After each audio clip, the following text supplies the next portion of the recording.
আসসালামু আলাইকুম। আজকে একটা খুশির দিন, কাল বড় টেনশনে কাটলো যে ইরানে নিউক্লিয়ার অ্যাটাক হবে কিনা।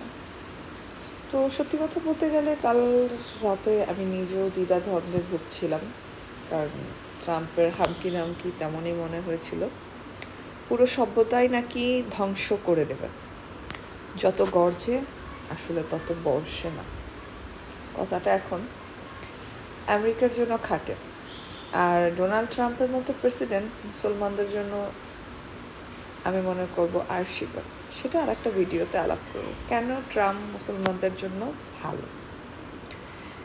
এই বক্তব্যে আমার কাছে কালকে যে ইরানের পরে সিজফায়ার হলো 2 সপ্তাহের জন্য, যেটা হচ্ছে পাকিস্তান হচ্ছে মহানায়কের ভূমিকায় অবতীর্ণ হলো পাকিস্তানের সেনাপ্রধান এবং পাকিস্তানের প্রধানমন্ত্রী শেহবাজ শরীফ।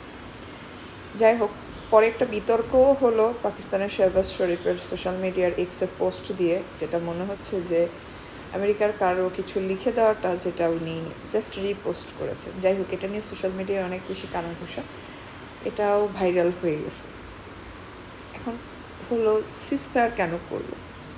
কালই তো বললো পারমাণবিক অ্যাটাক করবে, পুরো জাতিকে ধ্বংস করে দেবে, আজ কেন সিজফায়ার করবে? শোনেন, যত গর্জে তত বর্ষে না। কেন বর্ষে না এটা আমরা এবার ইরান দেখলে বুঝছি। ইরান কিন্তু অনেক একগুয়ে, ইরান যা করবে করবে।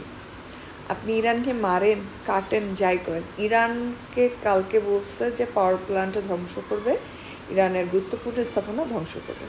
ইরানের সাধারণ জনগণ, বিশেষ করে নারীরা, মিউজিশিয়ান, প্ল্যান্ট যে ইলেকট্রিক পাওয়ার প্ল্যান্টের সামনে গিয়ে দাঁড়িয়েছে। ভাই, এটা ইরান। আর আপনি যে আমাকে সোশ্যাল মিডিয়ায় কমেন্ট করেছেন আমার ইউটিউবের নিচে, যে বাংলাদেশের ম্যাক্সিমাম মানুষ বোকা, তারা ভিউজের জন্য এইসব বলে, আসলে ইরানের অবস্থা খুবই খারাপ। শোনেন, বুদ্ধি মাথায় রাখতে হয়, বুদ্ধি হাঁটুতে রাখলে হয় না। আপনি জনগণের হিসাব করতেছেন, অবশ্যই জনগণ বেশি মারা গেছে এবং এটা অনেক খারাপ লাগে। ইরানের সব বড় বড় যারা প্রধান তারা মারা গেছে, সেটাও খারাপ। আপনার কি আক্কল নাই যে 40টা দিন একটা দেশ আমেরিকা এবং ইসরায়েলের বিপরীতে কিভাবে টিকে আছে? কোনো দেশ 4 দিনে তো টিকতে পারতো না, সম্ভবত সে সারেন্ডার করতো। সেখানে তাদেরকে পারমাণবিক অ্যাটাক পর্যন্ত গেছে, হয়তো ডোনাল্ড ট্রাম্পের পক্ষে সম্ভব হয় না, কারণ কোনো প্রেসিডেন্ট তো আর পারমাণবিক অস্ত্র হাতে বহন করে নিয়ে তো আর যে ফেলাবে না। প্রেসিডেন্টেরও লিমিটেশন আছে, সেটা এই জন্য বলছি। আপনি কিছুদিন আগে খেয়াল করলে দেখবেন, জেনারেল থেকে শুরু করে শীর্ষ 12 জন কর্মকর্তাকে প্রেসিডেন্ট সরিয়ে দিয়েছে নিজের দেশের ভেতর অস্থিরতা। এবং ডোনাল্ড ট্রাম্প যেই যুদ্ধটা শুরু করেছে টেম্পু, সেটা হচ্ছে কংগ্রেসের অনুমোদন না নিয়ে। তার মানে কি, তাদের ভিতরে একটা ইনার দ্বন্দ্ব। সত্যি কথা তো হচ্ছে, ডোনাল্ড ট্রাম্প যে যুদ্ধটা শুরু করেছেন, এটা শুধুমাত্র অ্যাপস্টেন ফাইলের কারণেই যুদ্ধ করেছেন, এবং আমার কাছে এটাই মনে হচ্ছে। হয়তো ওই ছোট ছোট মেয়েদের কোনো একটা সেন্সিটিভ ভিডিও বা কোনো প্রুফস ইসলির হাতে আছে, মোসাদের হাতে আছে, যার জন্য হচ্ছে সে এটার জন্য নেমেছে, এটার জন্য নামতে বাধ্য হয়েছে, এমনও তো হতে পারে। তো এটা দ্বারা বোঝা যাচ্ছে যে সব কিছু হচ্ছে আপনি চাইলেই পারেন না, প্রেসিডেন্ট হলেও আপনি চাইলে পারেন না। আর ইরান হচ্ছে ঠিক তেমনই। ইরানকে আপনি মারেন, কাটেন, যাই করেন, ইরানের যেটা মনে হবে ইরান সেটাই করবে। আপনি ঠিক লেবানন, এটা ইয়েমেন, এটা সিরিয়া, এটা গাজা ভেবে ভুল করছে। আর দ্বিতীয়ত, ইসলি কেন যুদ্ধটা থামালো? ইসলি তো হচ্ছে একটা, মানে যা না বললেই না, ব্রুটাল কিছু নেতাকর্মী, ব্রুটাল নেতাদের হচ্ছে ভান্ডার। তারা কেন অফ করলো? ইসলির আয়তনটা চিটাগাংয়ের থেকেও কম, আমাদের যে চিটাগাং বিভাগ তার থেকেও ছোট। ইরান যদি ওই পরিমাণ মিসাইল কন্টিনিউয়াসলি ইসলির উপর ফেলে, ইসলির অস্তিত্ব থাকবে না। আপনি যে বললেন আপনি জানেনই না ইরানের অবস্থা, আপনার কাছ থেকে কি জানবো আমি ইরানের অবস্থা? ইরানের কতগুলো যে প্রধান মেরে ফেলছে, ইরানের কতজন মারছে, 17,000-এর উপরে স্থাপনায় হামলা করছে, জানি তো। আপনার ধারণা নেই ইরানের জায়গা কতখানি? 1.5 কিলোমিটারের, মানে মিলিয়ন হচ্ছে স্কোয়ার কিলোমিটার। তো আপনি কী বলতেছেন? আপনি কি বলতেছেন? আর সেখানে ইসলি হচ্ছে আমাদের চিটাগাং বিভাগের থেকেও একটা ছোট দেশ। ইরান যদি ওই পরিমাণ যদি আরও 1 মাস কন্টিনিউ ইসলির ওপরে ফেলতো, ইসলির অস্তিত্বহীন হয়ে যেত, কিন্তু ইরানের অস্তিত্বহীন হতো না। আর একটা কথা, ইরান যদি এতই সহজ হতো, আমেরিকা অনেক দিন ধরে তার সোলজার ডিপ্লয় করতে চাইছে, পারেনি।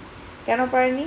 কারণ এটা শুধুমাত্র ইসলির স্বপ্ন, কিন্তু ইসলি কিন্তু নিজে সেনা পাঠাবে না। আর এটা আর একটা হচ্ছে যে ডোনাল্ড ট্রাম্পের আকাশ কুসুম চিন্তা ভাবনা। ডোনাল্ড ট্রাম্প আসলে ওয়ার সম্পর্কে অ্যাওয়ার না, আসলে অ্যারোগেন্সি থেকে বলছে, এটা নিয়ে আসলে বিশেষজ্ঞদের মতবিরোধ আছে। কারণ ইরানকে 600 বছরে কোনো কান্ট্রি দখল করতে পারে না, এবং এইটার পিছনে ইরানের ভৌগোলিক যে রিজিয়নটা, এটা অনেক বেশি দায়ী। কারণ এটা আপনি যদি একটু খেয়াল করে দেখেন, এটার হচ্ছে উত্তর পশ্চিমে যে পাহাড়, তারপরে এটার মরুভূমি, তারপর উপত্যকা, তারপর হচ্ছে ভিতরের যে ইনসাইডের যে সিটি, স্টেট অফ হরমুজ, তারপর এগুলো আসলে সম্ভব না। আপনি যদি সেটাই সম্ভব হইতো তাহলে ইরাক ফিরে যেত না। ইরাকের সাদ্দাম হোসেনও তো ট্রাই করছে 8 বছর ধরে ইরানকে অ্যাটাক করে, অনেকটা কাছাকাছি চলেও গিয়েছিল মিডলে, কিন্তু তারপরও পুরোটা ইরান তার ভূমি কেড়ে নিয়েছে। তারপর আরবরা, টার্কি, তারপর রাশিয়া, মানে সোভিয়েত ইউনিয়ন কম কিছু তো ট্রাই করে না ইরানের উপরে। এটা তো অনেক আগ থেকেই বলা হয়েছে যে ইরানকে আল্লাহ তাআলাই অপরাজেয় বানিয়েছে। তাকে ভৌগোলিক দিক থেকে, তাকে আপনি বিভিন্ন ধরনের ইথনিক কমিউনিটি হতে পারে, বা তার যে জনগণ শক্ত মনোবলে, সেটার কারণে। আরেকটা ভিডিও আমি দেখলাম, একজন ইরানি মেয়ে, উনি হচ্ছে রাস্তায় বসে বলতেছে যে আমাকে একটা বন্দুক দাও, আমি যুদ্ধ করব, ছেলে মেয়ে একই। আমি খামিনি প্রশাসন তখন পছন্দ করতাম না, কিন্তু এখন আমি আমার দেশের পক্ষে, আমি যুদ্ধ করব। একজন বৃদ্ধ, 60-70 বছর 80 বছরের বৃদ্ধ রাস্তায় বসে আছে। তাকে যখন জিজ্ঞাসা করা হয়েছে, সে বলছে আমি যুদ্ধক্ষেত্রে যদি কোনো খালি জায়গা থাকে সেটা পূরণ করার জন্য আমি বসেছি। তো এই জনগণকে আপনি হারাবেন পারমাণবিক মেরে, এক রাতে একটা সভ্যতা ধ্বংস করে ফেলবেন, আর আপনার গদি আস্ত থাকবে? আপনার কি কিংডম চলতেছে নাকি? আপনার পরে কি আর কোনো প্রেসিডেন্ট নাই?